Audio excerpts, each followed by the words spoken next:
कोटा के राजीव गांधी इलाके से एक गर्ल्स हॉस्टल से एक कोचिंग छात्रा लापता हो गई। 2 दिन पहले छात्रा बिना बताए हॉस्टल से निकल गई। छात्रा का मोबाइल भी बंद है। हॉस्टल संचालक ने जवाहर नगर थाने में शिकायत दर्ज करवाई है। पुलिस ने आसपास के सीसीटीवी फुटेज खंगाले हैं, लेकिन फिलहाल छात्रा का कोई सुराग हाथ नहीं लग पाया है।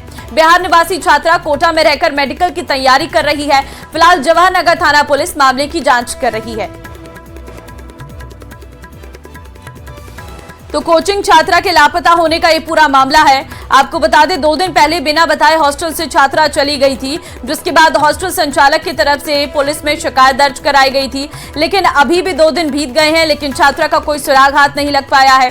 फिलहाल कोटा में ये कोचिंग छात्रा के गायब होने का मामला पहला नहीं है। इससे पहले भी कई इस तरीके के मामले सामने आ चुके हैं। फिलहाल छात्रा का कोई सुराग नहीं हाथ पर लग पाया है। अपना मोबाइल भी वो कमरे में ही छोड़ के गई है। अब ऐसे में बहुत सारी चीजें हैं कि आखिर क्या छात्रा खुद से चली गई थी या किसी के बहकावे में आई थी या इसके पीछे कोई और वजह है। इन सभी विषयों पर जांच की जा रही है, लेकिन फिलहाल ये पता है कि छात्रा अभी तक वापस नहीं लौट पाई है। ओम प्रकाश हमारे संवाददाता फोन लाइन पे हैं। ओम प्रकाश, कोटा में हॉस्टल से कोचिंग छात्रा लापता हुई है, 2 दिन हो गए हैं, कोई सुराग अभी तक नहीं हाथ लग पाया है। देखिए, आसपास के सीसीटीवी फुटेज पुलिस ने खंगाले हैं। छात्रा के आसपास रहने वाले उनकी जो सह छात्रा हैं उनसे भी बातचीत की है। हॉस्टल संचालक से जानकारी जुटाई जा रही है, लेकिन तमाम प्रयासों के बावजूद फिलहाल ये कहा जा सकता कि छात्रा के बारे में कोई सुराग हाथ नहीं लग पाया। हालांकि बिहार निवासी छात्रा के परिजन भी कोटा पहुंच चुके हैं। वो भी छात्रा की तलाश कर रहे हैं। मोबाइल अभी बंद आ रहा है। छात्रा किस बात को लेकर कमरे से निकली थी, हॉस्टल के कमरे से, फिलहाल ये सामने नहीं आ पा रहा है।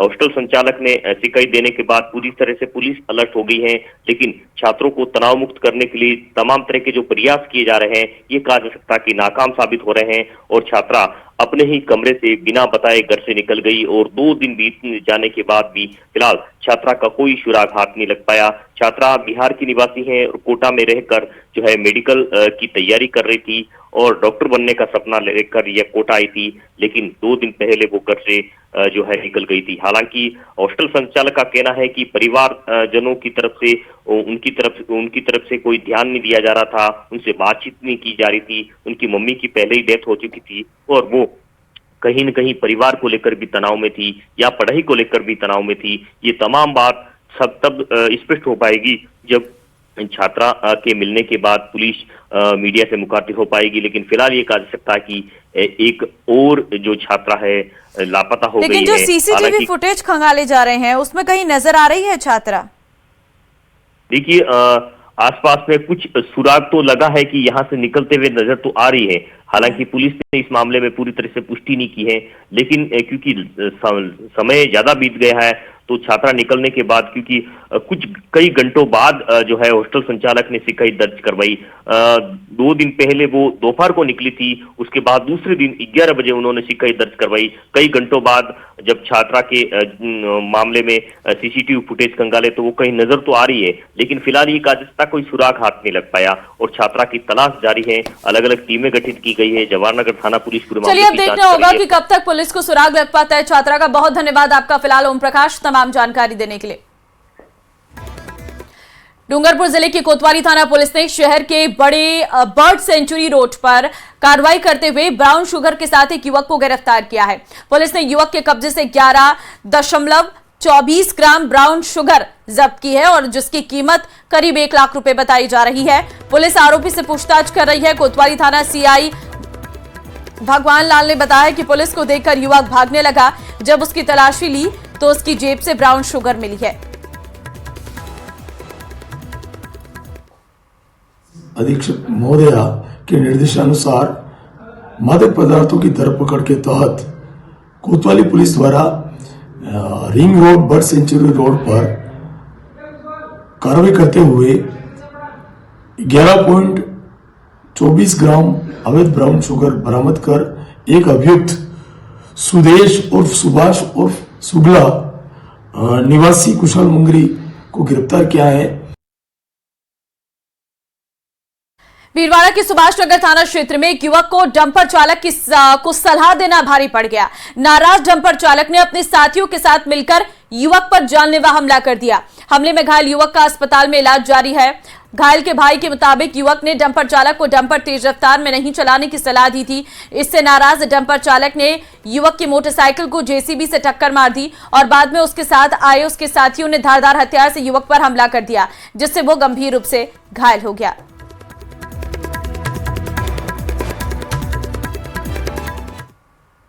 जेसीबी और डंपर चलते थे उनके रेत पे, जो उनको बोला कि डंपर को धीरे चलाया कर, और ड्राइवर कुछ वो भी चलाते थे और कुछ ड्राइवर भी चलाते थे।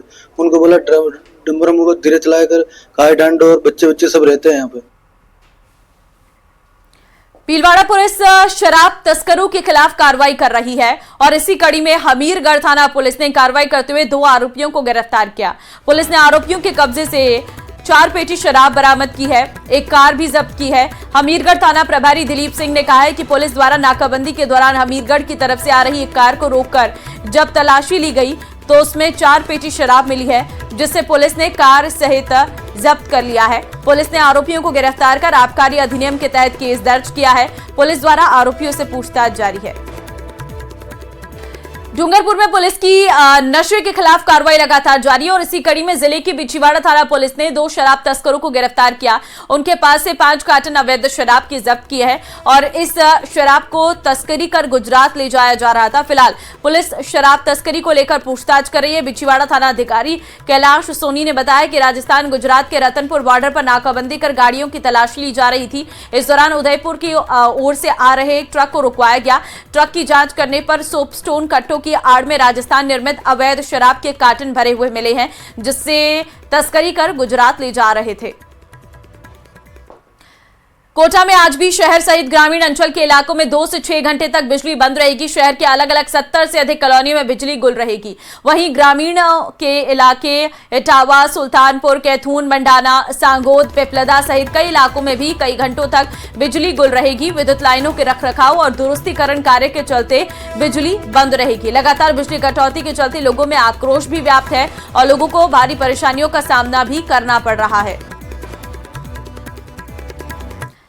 भीलवाड़ा कलेक्टर नमित मेहता की अध्यक्षता में साप्ताहिक समीक्षा बैठक का आयोजन किया गया। बैठक में जिला कलेक्टर ने राज्य बजट में जिले के लिए किए गई घोषणाओं से संबंधित कार्य त्वरित गति से करने, अधिकारी बजट घोषणाओं को लागू करने के लिए निरंतर फॉलोअप करने और संपर्क पोर्टल पर प्राप्त प्रकरणों का तय समय पर निस्तारण किए जाने के निर्देश दिए। बैठक में जिला कलेक्टर ने अधिकारियों को विभिन्न योजनाओं और संपर्क पोर्टल के मामलों पर त्वरित और गुणवत्तापूर्ण निस्तारण के निर्देश दिए। इस दौरान राजस्थान संपर्क पोर्टल, ई फाइलिंग सहित विभिन्न विभागों की समीक्षा बैठक आयोजित हुई। चित्तौड़गढ़ जिले के मनफिया स्थित सांवलिया जी मंदिर में बुधवार को चौथे राउंड की गणना हुई है। इसमें 4,85,15,000 रुपए की गिनती की गई और अब तक 17,29,94,000 की गिनती हो चुकी है। 5वें राउंड की गिनती गुरुवार को की जाएगी और साथ ही सोने चांदी का तौल भी किया जाएगा।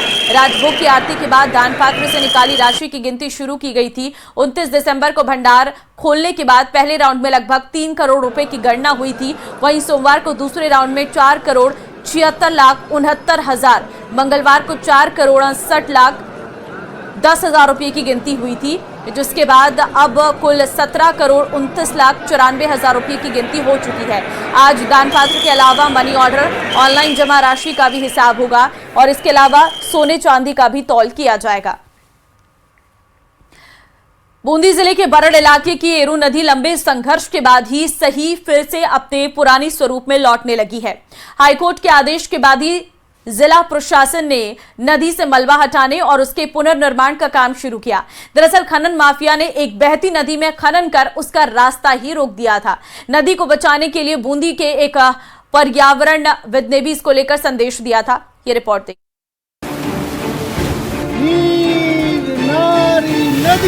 नारायण नारायण नारायण। भीलवाड़ा जिले से निकलने वाली ये है एरू नदी, जो लंबे अरसे के बाद एक बार फिर अपने पुराने स्वरूप में लौटने लगी है। पर्यावरण प्रेमी और जिला कलेक्टर अक्षय गोदारा के अथक प्रयास की बदौलत संभव ये हो पाया है। लंबाखो, पीपलदा, गुडा और राजपुरा, ये 4 गाँव में जो माइंस द्वारा जो जगह जगह पर स्टैक्स बना दिए, रिला भर दिया गया था माइंस का, उस स्टेप को हटाना था। तो इसमें लगभग 5400 मीटर में जो नदी है इसको साफ करना था। उसके बदले में अगेंस्ट में जो कुल मिला के 6 किलोमीटर एरिया में हमने इस नदी को साफ किया है और अब नदी जो पूरे पहले मृत हो गई थी उसको दोबारा से पुनर्जीवित किया। खनन माफिया ने एक तरफ नदी में खनन कर उसका रास्ता तक रोक दिया। इतना ही नहीं, बड़े बड़े पत्थरों को नदी में फेंकना शुरू कर दिया।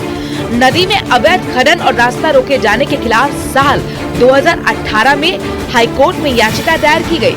करीब 4 साल चली सुनवाई के बाद कोर्ट ने जिला प्रशासन को नदी के पुराने स्वरूप में विकसित करने का आदेश दिया।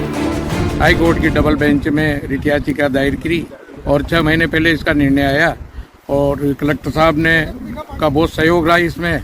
और इसी के साथ इस बुलेटिन में फिलहाल के लिए बस इतना ही। बाकी अन्य खबरों के लिए बने रहिए हमारे साथ। नमस्कार।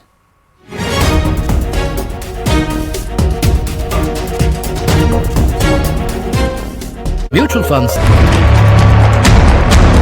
सरकार की राय यह है कि पेपर रद्द होना चाहिए। क्या रद्द हो जाएगी एसआई भर्ती परीक्षा 2021? हाईकोर्ट में गुरुवार को सरकार दाखिल करेगी जवाब।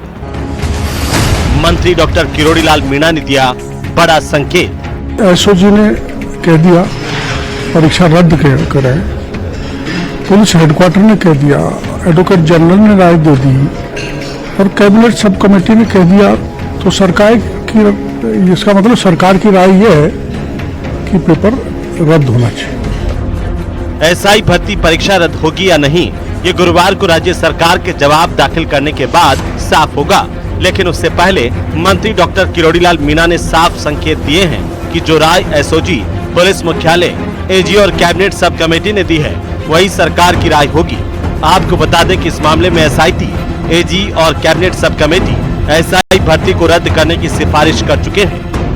डॉक्टर किरोड़ी लाल मीणा से जब पूछा गया कि हाईकोर्ट ने जवाब पेश करने के लिए 2 सप्ताह का समय दिया था, लेकिन 6 हफ्ते बीतने के बाद भी सरकार ने जवाब पेश नहीं किया, इस पर डॉक्टर किरोड़ी लाल ने कहा कि सरकार की बहुत व्यस्तता थी। बड़ी व्यस्तताएं थी सरकार की। राजस्थान था, प्रधानमंत्री जी 2 बार आए, उनकी उससे पहले चुनाव थे 7, तो व्यस्तता के कारण शायद ये नहीं हो पाया होगा। दरअसल इससे पहले सोमवार को सुनवाई के दौरान हाईकोर्ट ने सरकार को 2 दिन के अंदर स्पष्ट जवाब दाखिल करने के निर्देश दिए थे।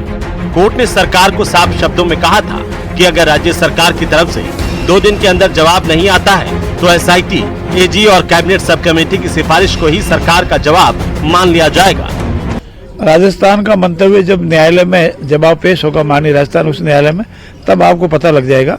जहाँ तक कोई विषय जब न्यायालय में सबजुडिस होता है तो उसमें न्यायालय से बाहर कोई टीका टिप्पणी करना ठीक नहीं है। मुझे लगता है माननीय उच्च न्यायालय में विचाराधीन है, मैं कुछ कह नहीं पाऊंगा। हाईकोर्ट ने पिछली सुनवाई में राज्य सरकार से एसआईटी की रिपोर्ट, एजी की विधिक राय और कैबिनेट सब कमेटी की रिपोर्ट भी पेश करने को कहा था। इसके साथ ही ट्रेनी एसआई को फील्ड ट्रेनिंग पर भेजने के मामले में भी नाराजगी जाहिर की थी। हाईकोर्ट ने सरकार से 18 नवंबर 2024 को दिए गए अपने फैसले की पालना का आदेश दिया था। प्रदेश में एसआई भर्ती परीक्षा को लेकर के बहुत लंबी चौड़ी राजनीति भारतीय जनता पार्टी के नेताओं ने की और कुछ कैबिनेट मंत्री ये चाहते हैं कि ये भर्ती निरस्त हो और कुछ चाहते हैं कि ये भर्ती निरस्त ना हो। शायद अब ये वर्चस्व की लड़ाई का पटाक्षेप होने का समय आ गया है और ऐसा प्रतीत होता है कि जब राजस्थान सरकार हाईकोर्ट के समक्ष अपना जवाब प्रस्तुत करेगी तो एसआई भर्ती परीक्षा के समस्त तथ्य और सही जानकारी जनता को प्राप्त हो सकेगी, सरकार की मंशा की जानकारी प्राप्त हो सकेगी।